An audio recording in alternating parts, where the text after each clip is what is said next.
Thank you for joining us, Dr. Bostaph. Thanks for asking. So you sit on the Pardon and Parole Commission. I do. Kind of give us the lay of the land. What's it look like right now? We saw some reports on the commission a little while back. It seems like things have improved a little bit. Well, first, I don't speak for the commission because there are 7 of us and we have an executive director. But as a member of the commission, I'd maybe take some contention with the idea of improved. I mean, I think that is it getting worse? No. I don't think it was that bad to begin with. I think that you have to separate in the commission. You have to separate the commissioners who are making decisions from our support staff who do all the paperwork and get our hearings ready and answer all of the myriad of questions we get from family members and from people who are incarcerated. Do I think that there were processes that needed updating, staff that needed expanding in the back office? Absolutely, and I think the OPE report addressed that. And we've got Sandy Jones to thank for a lot of that because she came in with kind of a goal from the governor's office, essentially to bring the back office of the commission into the 21st century and to get all these things in place. The commission itself, if you look over time, even though we have instituted guidelines that inform our decisions about whether someone should or shouldn't get parole, we're not wedded to them. We don't have to follow them necessarily, but if we divert from them, we have to provide reasons why. That's a new thing. But even if you look at our decision-making pre-guidelines and post-guidelines, it's not significantly different in terms of the percentage of people that we are paroling. Roughly in the 60s, high 60%, which places us somewhere above average to above average.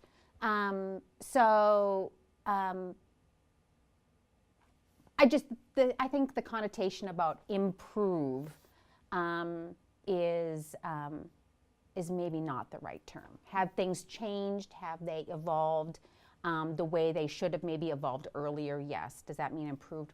Possibly.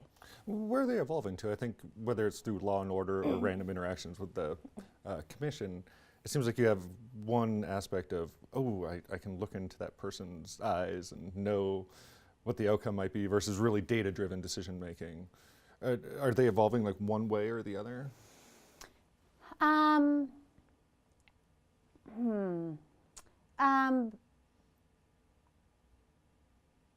think there's vast merit to sitting down with somebody face-to-face and having a conversation, especially when they're people that we and the citizenry would have significant concerns about releasing. So people who've been convicted of violent crimes. I think I would never be a fan of paper review only of those people. People who have had particularly difficult times while they've been incarcerated. I think you need to have a sit down and have a conversation about that. I do think that for property and lower-level drug crimes, that a paper review is often sufficient, and that's what we do. And when I say paper review, I mean a file for an individual person will run anywhere from 20 pages to 90 pages of information. That the vast amounts of information we have is crazy. In terms of data-driven decisions, the guidelines have been a piece of that, and the guidelines take into account the severity of the offense, whether that person has had disciplinary issues while they've been incarcerated, what their risk assessments say, whether that's the LSI for general recidivism, or whether for sex offense-related recidivism, it's the static 99. Or whether it's for violent crimes in general, the VRAG. So we have those pieces that go into that guideline as well, and then also programming. And the one thing the commission has always been a believer in has been that people need to have tools before they're released from incarceration, that it is not beneficial to anyone to have someone just walk out the door without any programming whatsoever. Because that doesn't keep us safe. It doesn't put them on a good track. Right. You don't want someone to, like if someone's going to be a welder, going to classes is one thing, but they have an apprenticeship where they have to learn how to use these tools and how to work with them. That's what the programming at IDOC is supposed to be doing. And it's an evidence-based program. It's been tested. That's been a new development for them. We want people to have those tools. And so that programming that they're doing now, as opposed to programming 7 years ago, is very tool-based. What do you do? How are you going to handle it when somebody comes up to you and offers you drugs? And you're jonesing for that, right? How are you going to handle that? And actually having them practice that, I think provides really good skills. Having them think through, understanding that you don't have to make snap decisions, that you can pause, you can breathe, allow your brain to catch up and make better decisions. And that your decisions have consequences beyond you. So I think all of those things lead to data-informed and data-driven decision-making. And none of those things are mutually exclusive either. You Right. can have that conversation. You can look at the risk assessments. You can look at the paper, look at the training, and take all those things into account when making that We have decision. criminal histories, we have social histories, we have information about their childhood, their educational background, whether they've been in the military, if they've ever been to drug treatment in the past. I mean, we have more information than sometimes you can really kind of all grasp and put together. Do you have enough information? We were talking to the governor last week, and he was talking about on-ramps and off-ramps for maybe a kid who's 6 to get into one of the Idaho penitentiaries, and what all the on-ramps and off-ramps were that led to that. It seems like a lot of people are wanting to look at this more holistically and kind of see if you could solve that problem in 6th grade. It's a lot easier than training them to leave prison to live a better life. Do we have the data that we need to make those decisions? Yeah, so that would be separate from the Parole Commission, right? Yeah. Because we're seeing them after they've gone on and off the highway of life. Yeah, you're not multiple wandering times. into kindergartens being like you. Yeah, you right now. No. I mean, we have lots of information. There's lots of information that exists. There's lots of data that exists. But that data is siloed places. And to answer those questions of which on and off ramp is most beneficial to intervene in and what's the best way to intervene. Do we block this entrance ramp and send them down the road? Or do we open this one up? Is it certain people get to come on this entrance ramp, other people have to go forward?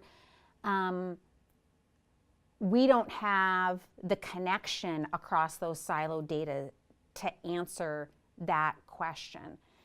Or that, I should say, that series of questions. When is the best intervention? What is the best intervention? How is it best implemented? And then where can it go wrong? And if it goes wrong, what's our next step? And then you throw on top of that the intervention at the elementary stage is likely different than the intervention at the adolescent, likely different at the intervention after the first crime that's been committed. The intervention is different after the 10th crime that's been committed. Some of the most difficult cases we get are the people who have 10, 12 DUIs. Why didn't you learn after the first? I understand, understanding that alcohol is an addiction, and more that it's an addiction to a drug that's legal. But where could we have done something different along the way? Requires us to connect data across all of those different agencies. from education and Department of Corrections and the Commission and Health and Welfare and law enforcement and prosecution and the courts and labor all together to be able to answer what are really large root causes of why are people choosing to commit crimes, why do they persist in committing crimes, and how do we best intervene and stop that. Is that the key to getting better outcomes, or is there something else that you would change? Well, I think that the key to getting better outcomes is connecting that data. And so in my dream world, right, is to, that we would have a data storeroom in the state that would connect these things together.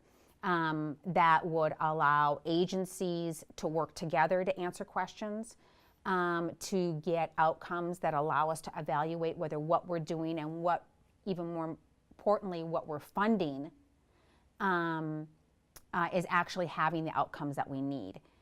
That would be a dream for me. And then if that storeroom then could not only answer questions from individual agencies about their policies and practices, but if that's an agency that could also help answer questions from the legislature who are considering codifying certain policies or practices in statute, so that it's much more of a data-driven decision-making process and policy-making process, I would be very happy. Well, next time we talk, hopefully you'll have all that data. Thank you very much. Yes.